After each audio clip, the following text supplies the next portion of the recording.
أجدادكم يا جزائريين افهموا، أجدادكم كانوا ممن حرروا بيت المقدس، ومكافأة له منحه صلاح الدين الأيوبي قطعة أرض. اشفاو مليح يديني يا ربي ويبقى الكلام، شفاو مليح على هذا الكلام.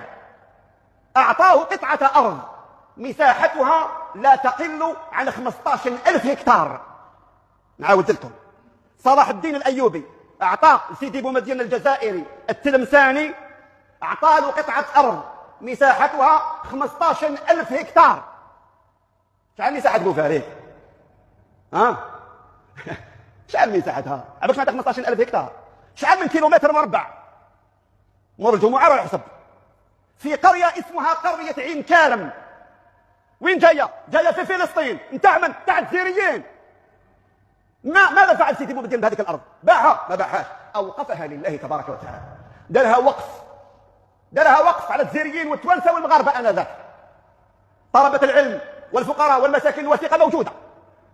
وقف جزائري 100%. القرية تكاد تكون بكاملها حررها الله، ما زالت تحت الكيان الصهيوني، حررها الله.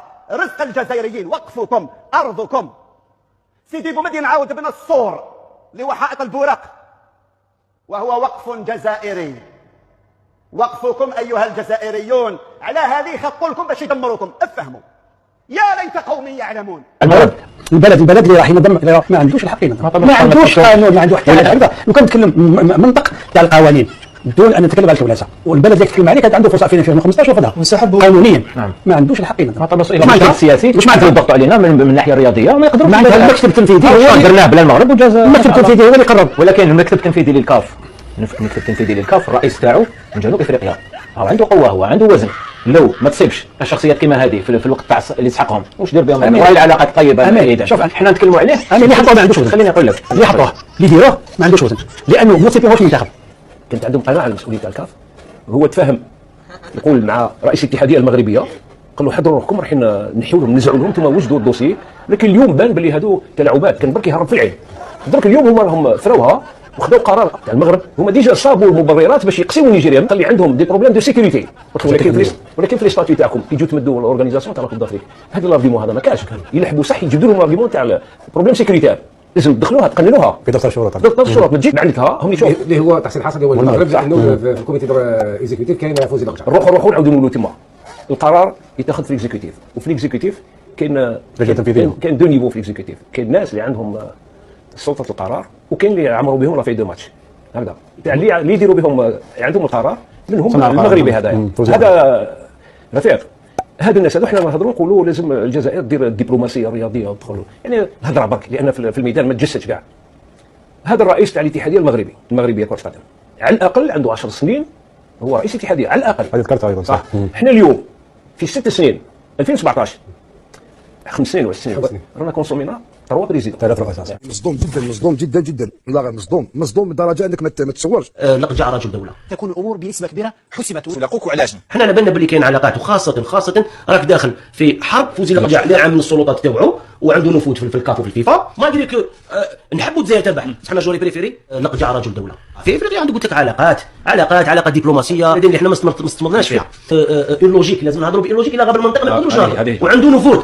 اليوم انا نقول لك نعطيك مثال، ما تقدرش تروح تدخل سباق تاع الخيول وانت راكب فوق بوني. صح. باين باللي انت هو الاخراني. صح. الناس كاين دي شوفو دو كورس. صح. تقول لي مراد انه الجزائر حاضره في الهيئات الدوليه، كاش مراد ما كاش، حنا ما عندناش، لانه اليوم ولات كلش امور مسيسه. قلت لك حنا بلدنا هي الجزائر، والدوله تاعنا هي الدوله الجزائريه اللي مثلها السيد الرئيس عبد المجيد تبون. حنا الصحراء الغربيه هذه لما المغرب نظمت كاس افريقيا في منطقه العيون المحتله، ولا واحد في الجزائر دار تنديد على المغرب كي نظمت كاس افريقيا داخل القاعات في العيون المحتله. الفيدراليه الجزائريه لكره القدم دارت اعلان صحفي ودارته في لو سيت اوفيسيال تاع لافاف، بعثت للكاف تنديد رسمي ودخلنا في صراع مع الكاف ودخلنا في صراع مع المغرب. المهم كارثه وخلاص، هذا يعني لازم كارثه، وما نقربوش بعضنا البعض، وتجي هذه مجموعه تقسيم مجموعه اخرى كما قلنا عملوا قليل خلاص. هذه نزوات اليوم الجزائر اللي مراد مسح الديون الكثير من اكثر من 15 ولا 16 دوله افريقيه. الجزائر اللي تلعب دور محوري في العلاقات السياسيه، الجزائر اللي عندها وزن على الساحه الدوليه فيما يخص الصراعات المحوريه في المالي واللي راهي كذا وكذا كذا. ما عندناش احنا واحد اللي يدافع عن حقوق الجزائر كره. قيل له اي البلدان تتمنى ان تقضي حياتك ثم تدفن فيها؟ قال المدينه المنوره. ثم أردف والجزائر المنورة. قطعه المذيع، قالوا المدينة المنورة نعرفها، الجزائر المنورة. قالوا ألا تعلم أن بقدرة كل دم شهيد هناك نور يصعد من الأرض إلى السماء. أنت رئيس حكومة الجزائر المنورة، ونحن نواب هذه الجزائر المنورة، هي أعمق الناس تتمنى تدفن فيها. إذا نحن نتمناو نحيوا فيها ثم ندفن. إذا متابعينا الكرام كما سمعتم، هذا وزير في حضارة الجزائر وفي البرلمان ديال حضارة الجزائر يقول مثل هذا الكلام.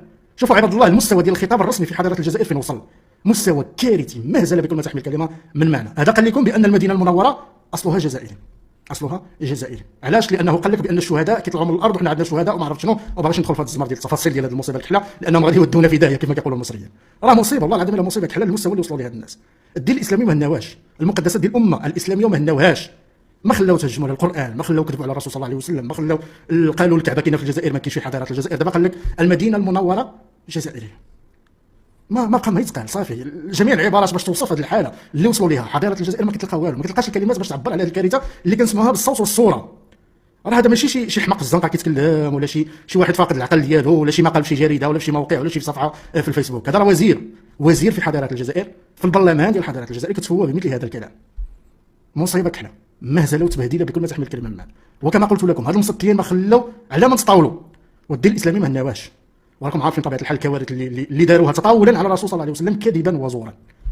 هل اللي كيقول يا محمد مبروك عليك الجزائر رجعت ليك، اللي قال لك ثم قال ماذا، يعني فبركوا حديث كامل باش يدخلوا فيه الجزائر. تصوروا معي دابا قال لك المدينه المنوره جزائريه، هذا حديث دابا حاولوا تستوعبوا معايا حجم الكارثه. راه هذا ماشي شي حماق في الشارع، هذا راه خطاب رسمي، هذا راه خطاب رسمي ديال الوزير في البرلمان. المصيبه الكحله ان الناس كيصفقوا، ماشي ناس، هذا حاجه انهم يكونوا ناس، هذوك اللي في البرلمان كيصفقوا. واش دابا بالله عليكم واش هذه دوله؟ واش هذه دوله بالله عليكم؟ ما خلاو لمن على ما تطاولوا. كون كان غير كيتطاولوا بعدا على اسيدي تطاولوا علينا ماشي مشكل، ولكن وقروا عليكم الدين يا مساخه الوالدين، وقروا عليكم الاسلام يا مساخه الوالدين. حنا راه ما تقدوش علينا من هنا لاخر الزمان، والله قديتوا علينا ديما غادي نبقاو مصرفينكم، ولكن وقروا عليكم الدين. اش داكم تكذبوا على الرسول، اش داكم تكذبوا على المدينه، اش داكم تكذبوا على الكعبه، اش داكم تكذبوا على القران عباد الله ما وقرتوش. يعني راه مستوى عجيب.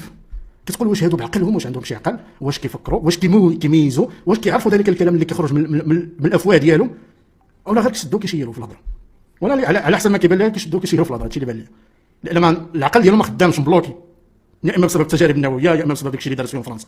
العقل ديالهم ما خدامش، مستحيل ان العقل عند هاد الناس